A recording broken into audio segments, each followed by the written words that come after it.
आई बापाच्या कष्टाचं काय काही घेणं घेणं नाही.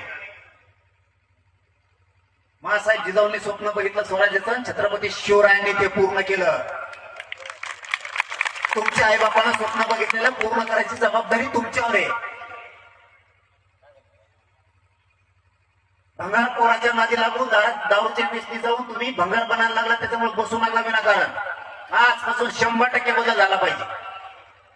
पारावर बसायचं नाही, चौकात बसायचं नाही. परंपरा म्हणून गावातल्या 4 लोकांसह 10-5 मिनिटं मंदिराच्या शेजारी बसणं तेवढ्या पुरतं ठीक आहे. उठलं की शेतात निघायचं.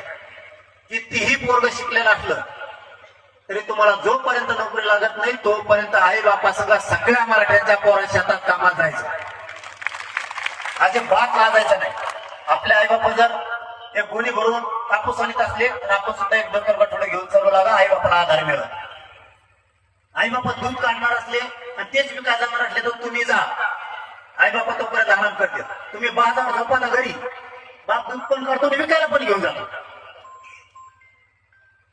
तुम्ही हळशी म्हणू नका. त्यामुळे दारिद्र्य आपल्यावर यायला लागले. कुणी आपल्याला मोठेपणा दिला म्हणून जगू नका. आपल्यावर सगळ्यात जास्त आळस चढलाय.